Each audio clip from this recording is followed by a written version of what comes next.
Hi, my name is Greg Morris. I want to thank you for joining me in my backyard apiary. Today is January 26th, and it is a nice 50 degrees and rising.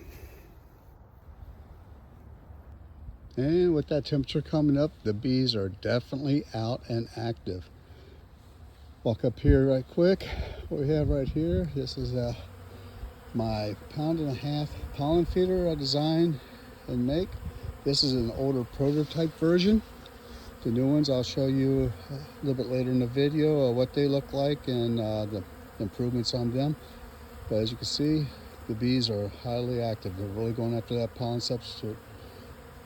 And over here, since it is such a warm day, I put out my sugar water feeder.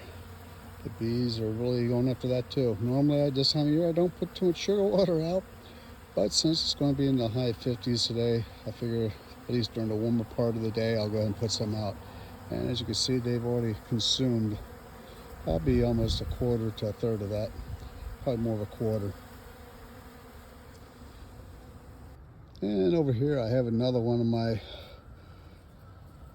sugar water feeders out. And a little tip, what I do is when I empty a jar of honey, instead of just washing it out, getting it ready for next harvest, I'll bring it out here and the bees will come out and they just finish nickel and diming it and getting every bit of it out that they can. So I'll leave that out for a day and then I'll put it inside, then I'll wash it and get it ready for that next honey harvest. And this is pretty much what the rest of my backyard apiary looks like. Right over there, we got 3 hives. Little water float keeps the bees from drowning. They get on top of that, and that way they can still get their water. You may recognize that sun visor. That's a knockoff of what Frederick Dunn does. And I turn around and just put my own little touches to it and made it a little bit more permanent where it holds up a lot better. And as you can see, I have a total of 6 hives. Looking forward to this beekeeping season. Let's go inside the house and I'll show you a little bit more about that pollen and sugar water feeders. And what you see right here is my building and printing area. There's my 3D printer. Haven't turned it on yet this morning. Just finished up a order last night. Here you see 3 of my 32-ounce sugar water feeders. This is just for reference. The one jar right next to it is a 64-ounce. I don't have any made right now, but also for those that want more capacity, I make a 64-ounce feeder as well. And here are my pollen feeders. Once again, these are all getting ready to be shipped out. And what you see right here is the 32-ounce sugar water feeder, identical to the 64-ounce, except the 64-ounce just is a little bit taller and a little bit wider to house a bigger bottle. Both of them are identical in construction. As you see right here, we have a stainless steel cable. Everything on this is stainless steel except for this washer right here. That's just to help prevent wear and tear over the time frame. And that's made out of brass. And then you have 8 nuts and bolts. They're stainless steel as well. The material that this is made out of is called PET G. Far superior to the PET G I used on the one outside. This is what I use right here. I am not endorsed by them, but this is the one I find is by far more superior. If you 3D print, you might want to look into this. And if you do, tell them Greg Morris sent you and you'll pay exactly like I pay. Kind of like what Frederick Dunn always says. But yeah, this is by far a better quality. I get less failures, almost no failures out of it. And it holds up a lot better and you get a lot better quality print out of it. It's fast. It prints a lot faster. PET G prints pretty slow. So getting back to the feeder here. Up here is an ant moat. If you wish, when you request, put in an order for one, you can say if you don't want an ant moat, same price, but if you get it with or without, I'll just send you one without one. And how that works is you just turn around and put a little bit of vegetable oil or water or anything. I like a little bit of vegetable oil. Water evaporates. And what that does, that keeps ants from getting down to your sugar water when it's hanging up. That's not a problem for the bees or anything like that, but it's a problem for me because I don't like grabbing the jar and taking it in and having to wash it with ants all over it. That keeps them off for my benefit. So if you don't want it with it, we can get it without. And down here you have a sliding drip tray.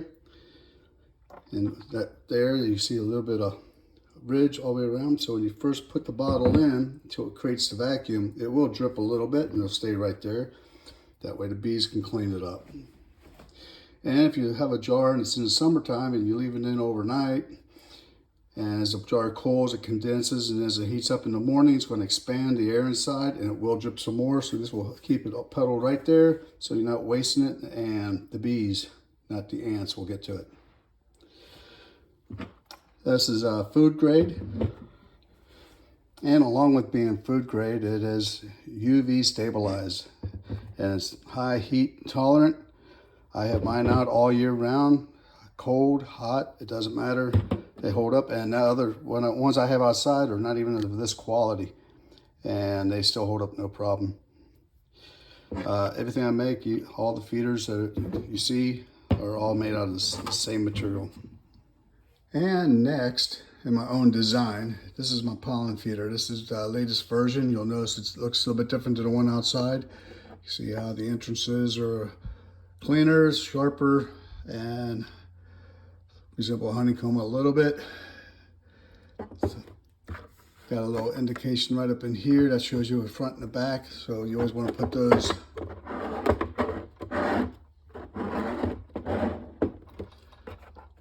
on the same area. That way you're sure that everything will line up. Made out of the same PETG filament, like I said before. Food grade, UV stable, chemical, and weather resistant. Holds up real well. Let's talk about the features on this.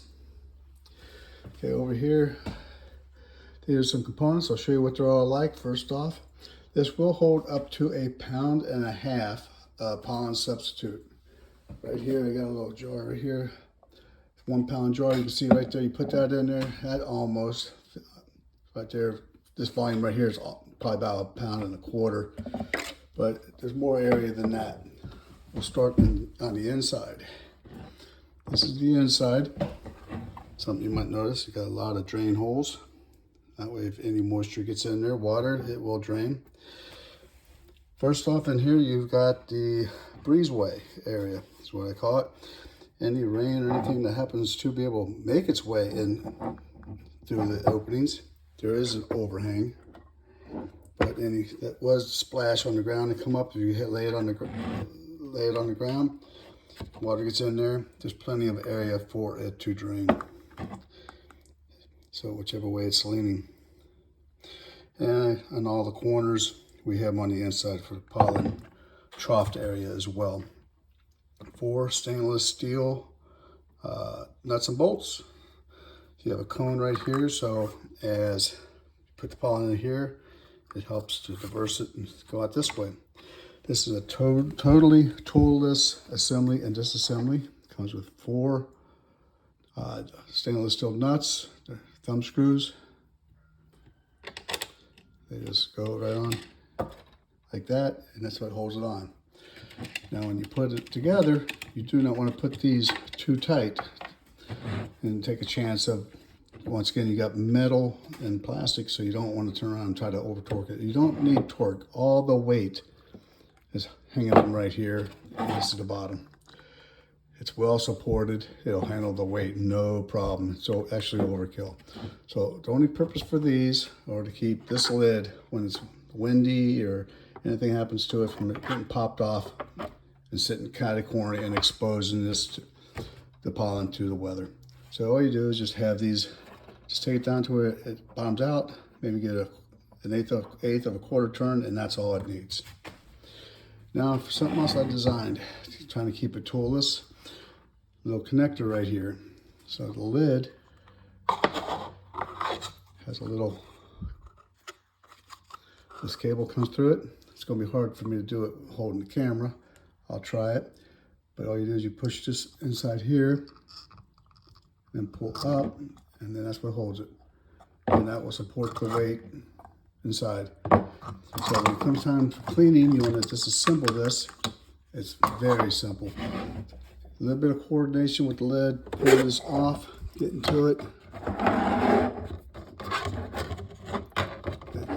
Once again, apologize, trying to hold the camera. One-man operation here. And same thing, it just slides right through there and comes apart. Very easy to clean. You just bleach and water. There's a little instructions will come with it about how to sanitize and stuff when the time comes. But this time of year, it's very beneficial. Any questions, please post below.